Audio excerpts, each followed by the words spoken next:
हाँ, इसमें एक चीज और याद रखना, जैसे देखो अभी पढ़ेंगे इसको, अभी तो यहाँ उच्च ऊर्जा स्तर में पहुंच गया संक्रमण के बाद। संक्रमण के बाद अब ये नीचे जब आएगा तो दो तरीके से आ सकता है, या तो स्वतः उत्सर्जन द्वारा, ठीक है, या फिर उद्दीपित उत्सर्जन द्वारा, ठीक है। अब शोषण तो अब होगा ही नहीं, जब ये यहाँ से नीचे आएगा तो उत्सर्जन ही होगा, या तो वो स्वतः उत्सर्जन द्वारा आ जाए या फिर उद्दीपित उत्सर्जन या प्रेरित करने पर आए। तो दो घटनाएं और हो सकती हैं इसमें। अब सेकंड है आपको स्वतः उत्सर्जन।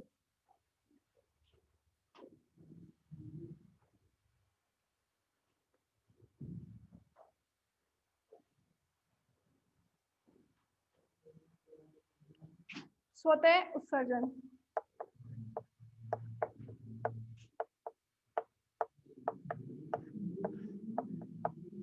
देखो ये जो मैंने अभी आपको ये चीज बताई थी कि इलेक्ट्रॉन जो है यहां से, इलेक्ट्रॉन इस वाले ऊर्जा स्तर से यहाँ पहुंच गया तो यहाँ पर होल बन गया। अब ये कैसा हो गया, अस्थायी, ठीक है, और ये वाली स्थिति बन गई, उच्च ऊर्जा स्तर में चला गया इलेक्ट्रॉन। अब परमाणु कैसा हो गया, उत्तेजित हो गया या अस्थायी हो गया। अब ये वापस से क्या करेगा, अपनी सामान्य अवस्था में आना चाहता है, ठीक है। तो यहाँ पर जो इलेक्ट्रॉन होगा या उत्तेजित जो परमाणु है उसका एक लाइफ टाइम होता है जिसको बोलते हैं जीवन काल, उसको बोलते हैं 10⁻⁻8 सेकंड होता है। एक सेकंड का भी 1/10वां भाग समझ लीजिए। तो उतने टाइम तक ही ये उत्तेजित अवस्था में रहेगा, उसके बाद ये अपने आप ही निम्न ऊर्जा स्तर में आ जाएगा। जितनी एनर्जी को ये लेकर hν ऊर्जा को लेकर के ऊपर गया था उतनी ही एनर्जी को ये रिलीज करके वापस अपने मूल ऊर्जा स्तर में आ जाएगा इतने समय के बाद, ठीक है।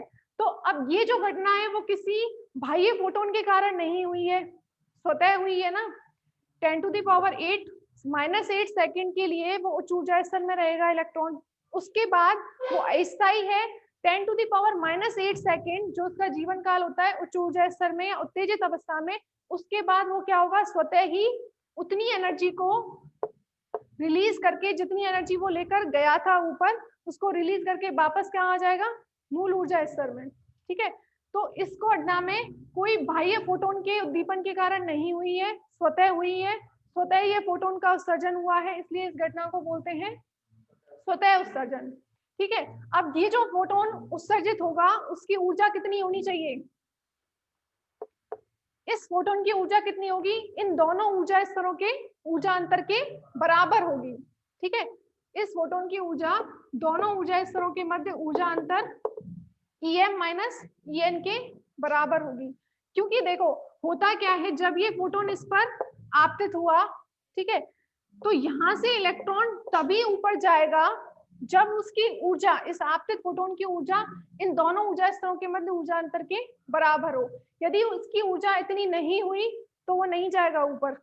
कम से कम इन दोनों ऊर्जा स्तरों के ऊर्जा अंतर के बराबर ऊर्जा यदि इस फोटोन की होगी तो ही उसको अवशोषण करके वो ऊपर जाएगा। और जब ऊपर पहुंच गया इसका मतलब दोनों के ऊर्जा अंतर के बराबर ऊर्जा लेकर तो वो गया ही होगा, ठीक है। तो इतनी ही ऊर्जा वो रिलीज करेगा और वापस से मूल ऊर्जा स्तर में आ जाएगा। तो संक्रमण से पूर्व की स्थिति आप ये पहले बनाना, संक्रमण से पूर्व और संक्रमण के बाद। संक्रमण के बाद यहां पर आ जाएगा और ये hν ऊर्जा रिलीज करेगा, En Em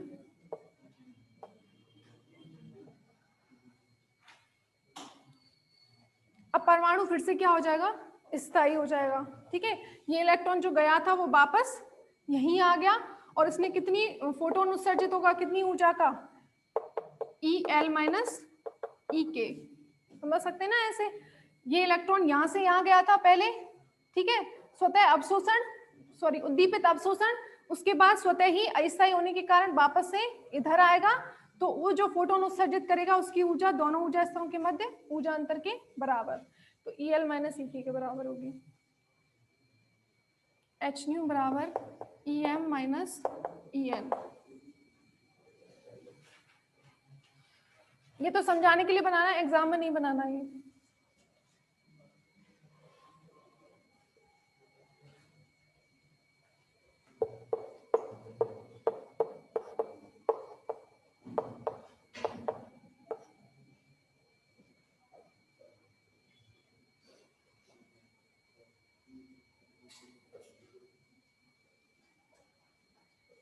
उल्टे बना दिए।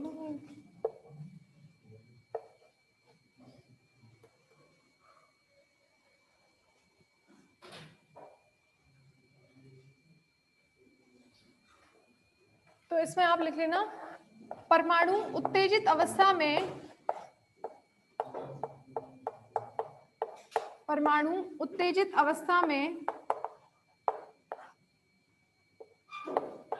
उच्च ऊर्जा स्तर में, उत्तेजित अवस्था में या उच्च ऊर्जा स्तर में अपने जीवन काल 10⁻⁻8 सेकंड के लिए रहता है। उसके बाद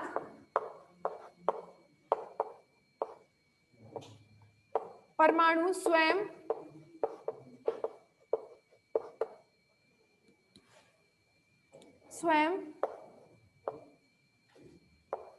उच्च ऊर्जा स्तर EM से EN में संक्रमण कर hν = EM - EN ऊर्जा का फोटोन उत्सर्जित करता है, फोटोन उत्सर्जित करता है। परमाणु उत्तेजित अवस्था में या उच्च ऊर्जा स्तर में अपने जीवन काल 10⁻⁻8 सेकंड के लिए रहता है। उसके बाद परमाणु स्वयं उच्च ऊर्जा स्तर EM से EN में संक्रमण कर hν = EM - EN ऊर्जा का फोटोन उत्सर्जित करता है।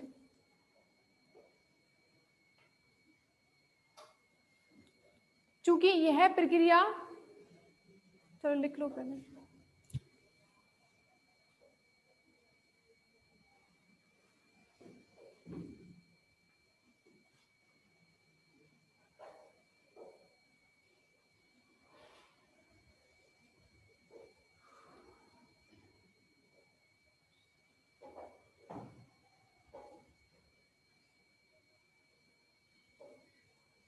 चूंकि यह प्रक्रिया किसी बाह्य फोटोन के उद्दीपन के कारण, चूंकि यह प्रक्रिया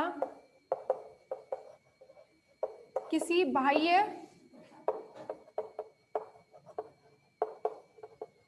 फोटोन के उद्दीपन द्वारा नहीं होती है,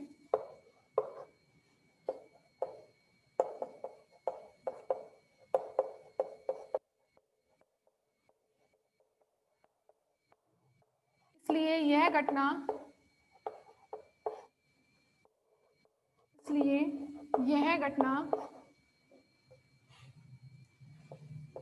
स्वतः उत्सर्जन घटना कहलाती है।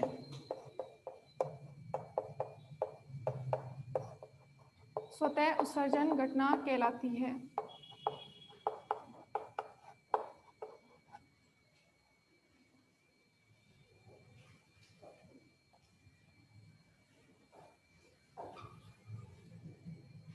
इस प्रकार स्वतः उत्सर्जन के संक्रमण की दर,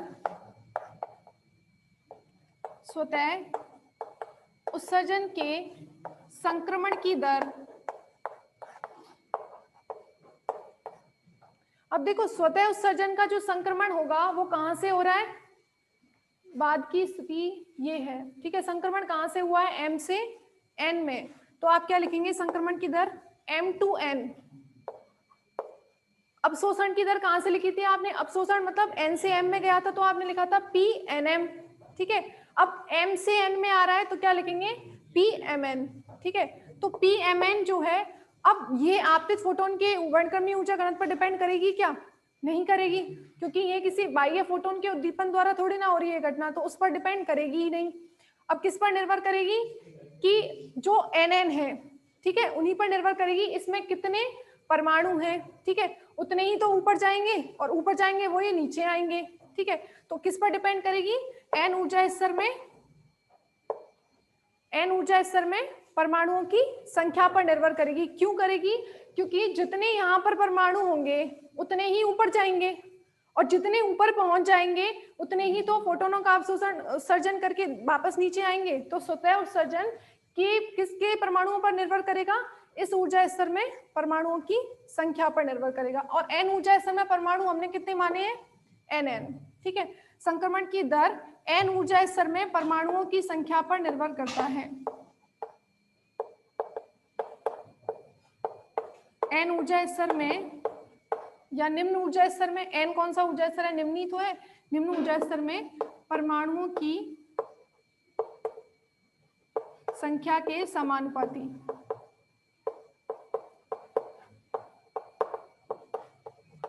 ठीक है, तो स्वतः उत्सर्जन के संक्रमण की दर n ऊर्जा स्तर में परमाणुओं की संख्या के समानुपाती, तो इसके समानुपाती हो जाएगा। अब इस बार u के समानुपाती नहीं होगा, ठीक है, अवशोषण में होगा, क्योंकि ये बाह्य फोटोन के उद्दीपन द्वारा ये घटना हो ही नहीं रही, स्वतः हो रही है ना, इसीलिए उस पर निर्भर नहीं करेगा। अब इसका प्रोपोर्शनलिटी कांस्टेंट हटाएंगे तो कांस्टेंट जो है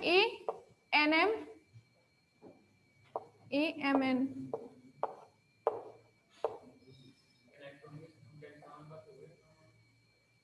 परमाणुओं की संख्या, बहुत सारे परमाणु हैं, सभी क्या हैं, उत्तेजित हुए, समझ रहे हैं, सभी परमाणु उत्तेजित हुए, मतलब एक परमाणु में इलेक्ट्रॉन यहां से यदि यहां जाता है तो वो परमाणु कैसा हो गया, उत्तेजित अवस्था में। तो सभी परमाणु उत्तेजित अवस्था में, फिर वापस से सभी परमाणु, जब सभी के इलेक्ट्रॉन यहां से यहां आ जाएंगे वापस से, तो सभी परमाणु मूल अवस्था में, ठीक है, ऐसा समझिए इसको। हाँ बस हो गया। ANM यहाँ पर एक समानुपाती नियतांक है जिसको बोलते हैं आइंस्टीन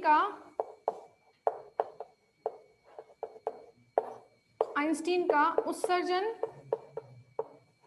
गुणांक।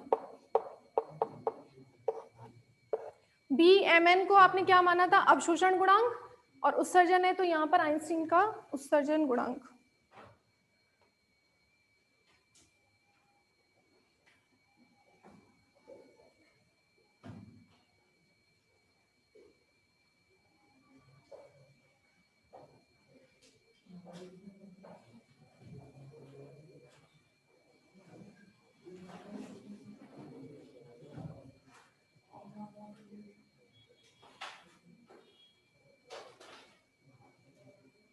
अब देखो यहाँ पर एक मेन बात समझने की ये है कि जो अपने सामान्य प्रकाश स्रोत होते हैं ना, सामान्य प्रकाश स्रोत जो होते हैं उनमें हमेशा स्वतः उत्सर्जन की ही घटना होती है। समझे कैसे, जैसे देखो इसमें जो लाइट है उसमें क्या है, फोटोन हमें रेडिएट हो रहे हैं, फोटोन, ये वाले जो फोटोन है ना, ये वाले फोटोन, ये फोटोन हमें मिल रहे हैं, समझे इस बात को, इन फोटोनों से हमें क्या मिल रहा है, प्रकाश मिल रहा है। अब ये जो फोटोन है, जैसे मान लीजिए यहाँ पर मैंने अभी एक के बारे में बात की है, बहुत सारे परमाणु होते हैं यहाँ पर, ठीक है, और बहुत सारे परमाणुओं पर बहुत सारे फोटोन इंसिडेंट हुए, तो सभी परमाणु क्या होंगे, उच्च ऊर्जा स्तर में चले जाएंगे, सभी परमाणु उच्च ऊर्जा स्तर में चले जाएंगे, फिर वो अपने जीवन काल 10⁻⁻8 सेकेंड के लिए वहां पर रहेंगे उत्तेजित अवस्था में, उसके बाद वो आएंगे वापस मूल ऊर्जा स्तर में, और सभी क्या है, फोटोन उत्सर्जित करेंगे, सबने फोटोन उत्सर्जित किया, ठीक है, बहुत सारे परमाणु हैं, वो उन्होंने फोटोन की ऊर्जा ली, फोटोन उस पर आपतित हुए, सब उत्तेजित ऊर्जा स्तर में गए, फिर सबने क्या है, वापस अपने मूल ऊर्जा स्तर में आए 10⁻⁻8 सेकेंड के बाद में, तो हर एक एटम क्या करेगा, h ऊर्जा का फोटोन उत्सर्जित करेगा। अब ये सभी जो फोटोन होते हैं, ये सभी जो फोटोन है वो अलग अलग टाइम पर रेडिएट होंगे, मतलब जैसे एक फोटोन आया, ठीक है, एक फोटोन से एक परमाणु उत्तेजित हो गया, वो ऊपर चला गया, वो पहले ऊपर चला गया, उसका लाइफ टाइम पहले कंप्लीट हो जाएगा, वो पहले फोटोन उत्सर्जन कर देगा और वापस आ जाएगा। दूसरा फोटोन पर, इस पर बाद में फोटोन आया, तो ये बाद में ऊपर गया, तो इसका 10⁻⁻8 सेकेंड थोड़ा लेट में होगा। तो ये जो फोटोन उत्सर्जित होंगे वो थोड़े थोड़े टाइम बाद आगे पीछे आएंगे नीचे। तो इन सभी फोटोनों की कलाएं जो हैं वो अलग अलग होंगी, ठीक है, अलग अलग टाइम पर उत्सर्जित होंगे। तो इन सभी फोटोनों की कलाएं कैसी होंगी, अलग अलग होंगी, सभी कला असंबद्ध होंगे। तो सामान्य प्रकाश जो होता है उसमें जो फोटोन है वो स्वतः उत्सर्जन से ही मिलते हैं सामान्य प्रकाश में, ठीक है। और जो लेजर प्रकाश होता है उसमें होती है उद्दीपित उत्सर्जन की घटना। तो सामान्य प्रकाश में जो घटना होती है वो स्वतः उत्सर्जन की होती है। जो फोटोन उत्सर्जित होते हैं, रेडिएट होते हैं उच्च ऊर्जा स्तर से निम्न ऊर्जा स्तर में जब परमाणु संक्रमण करता है तो इन सभी उत्सर्जित फोटोनों की कलाएं जो हैं अलग अलग होती हैं, सभी कला असंबद्ध होते हैं। क्यों होते हैं वो भी आपको समझ में आ गया, क्योंकि सब अलग अलग टाइम पर ऊपर जाते हैं, अलग अलग टाइम पर ऊपर जाएंगे। जैसे एक पहला चला गया दूसरा बाद में गया, तो सभी 10⁻⁻8 सेकेंड के लिए रहते हैं। तो जो पहले पहुंच जाएगा उसका टाइम पहले कंप्लीट हो जाएगा, वो पहले ही फोटोन उत्सर्जित कर देगा। और जो बाद में गया उसका जीवन काल 10⁻⁻8 सेकेंड उसका बाद में होगा, वो थोड़े बाद में आएगा यहाँ पर, ठीक है। ये वाले फोटोन की कला जब तक इतनी हो गई होगी तब दूसरा फोटोन यहाँ से उत्सर्जित हुआ, ठीक है। फिर तीसरा फोटोन इसके भी बाद में आया, ठीक है। तो सभी फोटोनों की कलाएं कैसी होंगी, अलग अलग होंगी, कला असंबद्ध होंगे, ठीक है। सभी अलग अलग टाइम पर ऊपर गए, अलग अलग टाइम पर ही फोटोन उत्सर्जित करेंगे। तो लगातार फोटोन उत्सर्जित हो रहे हैं इस लाइट में सामान्य प्रकाश में, लेकिन सभी कैसे हैं, कला असंबद्ध है, उनकी कलाएं समान नहीं है, इसीलिए जो प्रकाश है सभी दिशाओं में संचरित हो रहा है, ठीक है। और जो लेजर होता है वो स्वतः उत्सर्जन पर काम नहीं करता। लेजर प्रकाश जो होता है उसमें उद्दीपित उत्सर्जन की घटना होती है, ठीक है। तो इतना समझ आ गया। अब थर्ड घटना लिखो, उद्दीपित उत्सर्जन। ये नोट कर लिया ना आपने?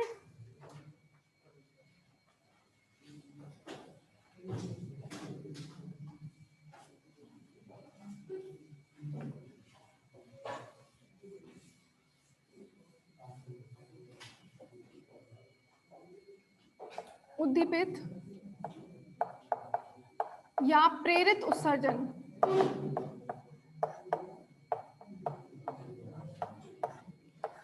देखो इसमें क्या होता है, उद्दीपित या प्रेरित उत्सर्जन, जैसे देखो पहले परमाणु क्या है अपने निम्न ऊर्जा स्तर में है। अभी इसको नोट मत करना, समझ लो।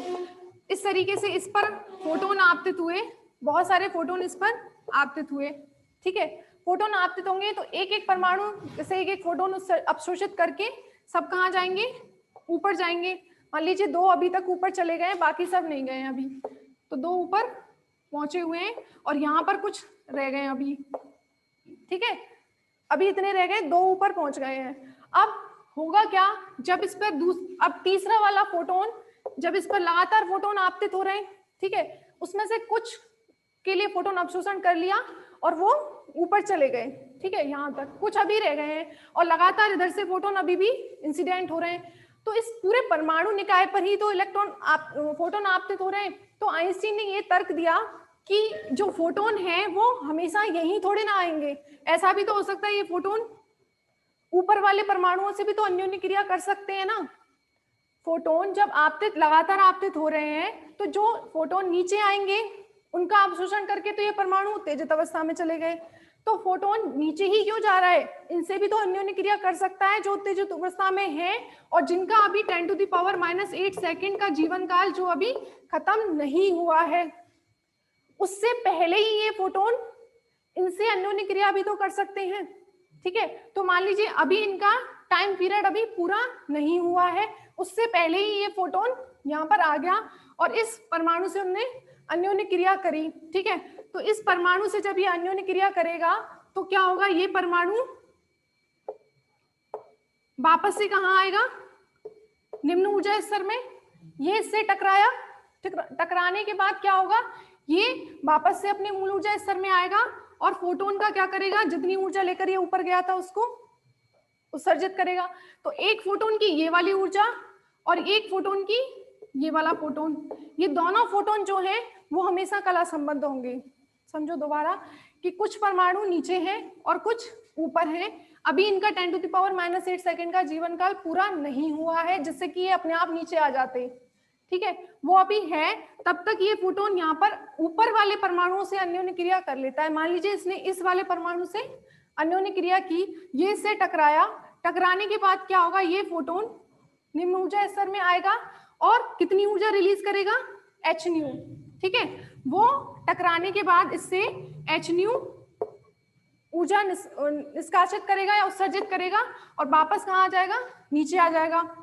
और ये वाला फोटोन, इसकी ऊर्जा hν है ही। तो ये दोनों जो फोटोन होंगे, हमने एक फोटोन आपतित करवाया, निकल कितने रहे, मिल कितने रहे, 2 मिल रहे हैं। एक आपतित करवाने पर 2, तो 50 आपतित करवाने पर 100। तो इस तरीके से क्या हो रहा है, प्रकाश का प्रवर्धन हो रहा है, प्रकाश का प्रवर्धन हो रहा है। अब भी संक्रमण कहां से कहां हुआ है, उच्च ऊर्जा स्तर से निम्न ऊर्जा स्तर में संक्रमण हुआ है और फोटोन का उत्सर्जन हुआ है। अब फोटोन का उत्सर्जन इस घटना में कब हो रहा है, जब हम बाह्य फोटोन की अन्योन्य क्रिया करवा रहे हैं। इसका मतलब ये कौन सी घटना है, उत्सर्जन तो है, उत्सर्जन है, और कैसा उत्सर्जन है, प्रेरित या उद्दीपित उत्सर्जन है। दोबारा समझ लो एक बार और। जैसे देखो, पहले क्या हो रहा था, यहाँ पर एटम जो है 10⁻⁻8 सेकंड के लिए रहते हैं, उसके बाद वापस स्वयं नीचे आ जाते हैं, तो उत्सर्जन होता है फोटोन का, और वो घटना कैसी होती है, स्वतः उत्सर्जन। ठीक है, अब यहाँ पर भी इलेक्ट्रॉन परमाणु जो है वो उच्च ऊर्जा स्तर से निम्न ऊर्जा स्तर में आ रहा है, लेकिन कब आ रहा है, जब हम बाह्य फोटोन को उद्दीपित करा रहे हैं। ठीक है, तो ये कैसी घटना हो जाएगी, प्रेरित या उद्दीपित उत्सर्जन। ठीक है, तो पहले था उत्सर्जन हो रहा था उच्च ऊर्जा स्तर से निम्न ऊर्जा स्तर में, लेकिन वो बाह्य फोटोन की अन्योन्य क्रिया के बिना हो रहा था, तो उसको बोल रहे थे स्वतः उत्सर्जन। यहाँ पर उत्सर्जन हो रहा है बाह्य फोटोन की अन्योन्य क्रिया करवाने पर, तो ये कैसी घटना हो जाएगी, प्रेरित या उद्दीपित उत्सर्जन। अब इसमें एक मेन बात और ये है कि इसमें जो फोटोन है वो उच्च ऊर्जा स्तर के परमाणुओं से अन्योन्य क्रिया कर रहा है, तो क्या होगा, उससे टकराने के बाद वो ये जहां जो ऊपर वाला था वो एटम क्या करेगा, अपनी hν ऊर्जा को रिलीज करके नीचे आएगा। तो इस फोटोन की ऊर्जा और उस फोटोन की ऊर्जा दोनों क्या है, यहाँ पर मिल जाएंगी, और ये दोनों फोटोन जो हैं वो कालिक संबद्ध होंगे। इन दोनों फोटोनों की कलाएं एकदम समान होंगी, क्योंकि एक साथ ही उत्सर्जित हुए हैं ना दोनों, समझ रहे हैं, दोनों इससे टकराया, वो टकराने के बाद दोनों एक साथ उत्सर्जित हुए यहाँ से, उन दोनों की कलाएं कैसी होंगी, एक समान होंगी, और प्रकाश का प्रवर्धन भी हो गया। तो लेजर किस सिद्धांत पर कार्य करता है, फोटोनों के प्रेरित या उद्दीपित उत्सर्जन, फोटोनों का प्रेरित या उद्दीपित उत्सर्जन द्वारा प्रकाश का प्रवर्धन। ठीक है, तो लिखो इसमें,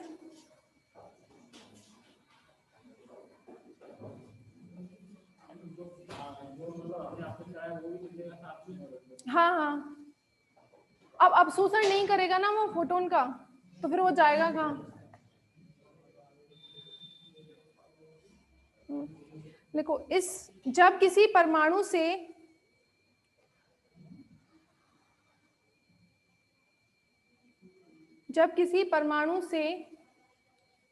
बाह्य फोटोन अन्योन्य क्रिया करता है, जब किसी परमाणु से बाह्य फोटोन अन्योन्य क्रिया करता है, तो यह परमाणु, यह फोटोन, सॉरी, तो यह फोटोन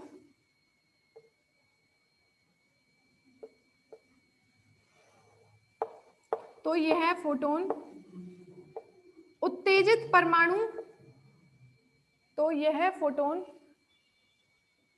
उत्तेजित परमाणु के साथ भी अन्योन्य क्रिया कर सकता है।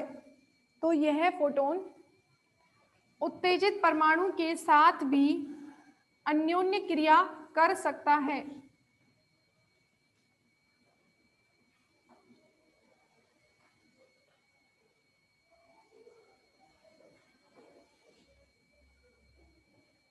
तथा उस फोटोन, उस क्या लिखा था, उत्तेजित परमाणु के साथ भी अन्योन्य क्रिया कर सकता है और उसे प्रेरित कर और उसे प्रेरित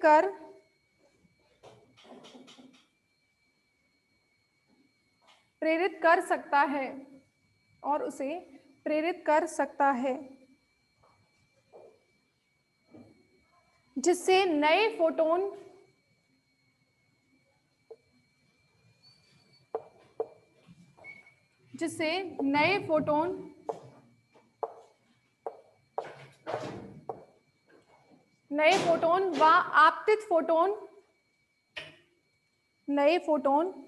व आपतित फोटोन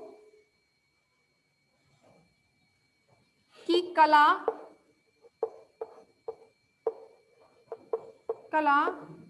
ध्रुवण व दिशा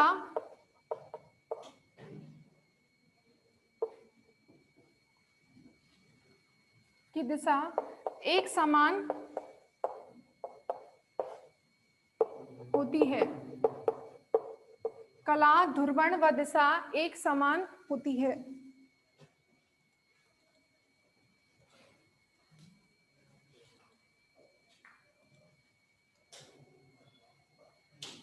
अर्थात उद्दीपित विकिरण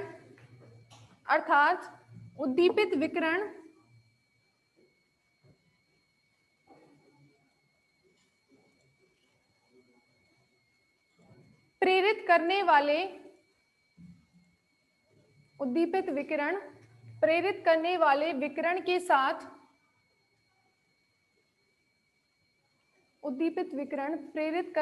विकिरण के साथ पूर्णतः कला संबद्ध होते हैं।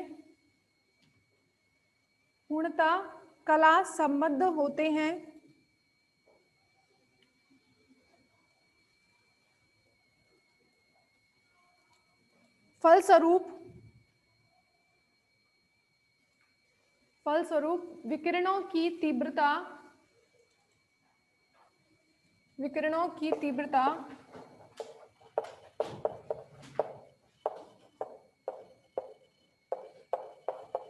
प्रवर्धित हो जाती है।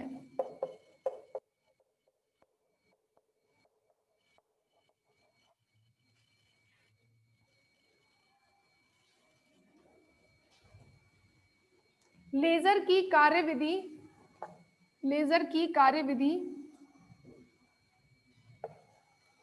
कार्यविधि उद्दीपित उत्सर्जन पर ही आधारित है। लेजर की कार्यविधि उद्दीपित उत्सर्जन पर ही आधारित है।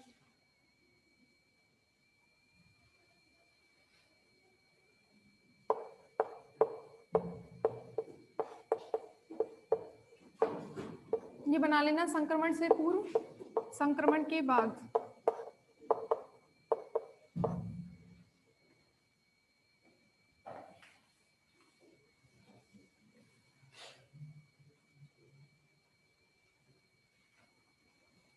इन पर आधारित है। उद्दीपित उत्सर्जन के संक्रमण की दर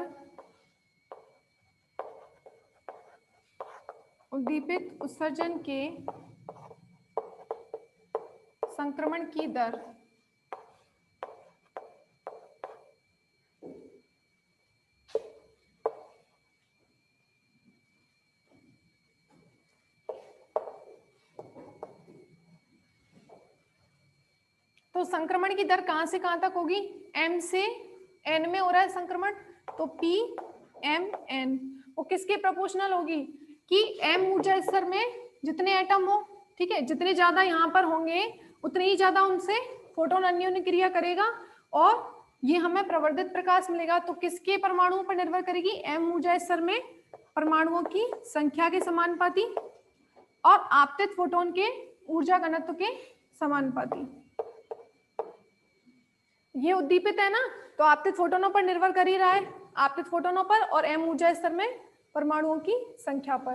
तो p m n is equal to proportionality constant हटाएंगे तो b उत्सर्जन ही है, तो उसमें a नहीं लेंगे शायद, चलो b m n n m u mu।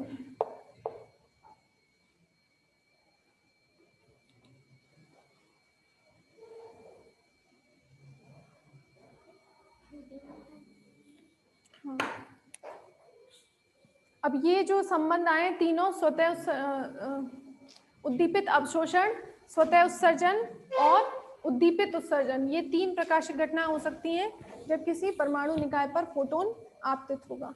अब इन गुणांकों में कल संबंध नेक्स्ट क्लास में देखेंगे।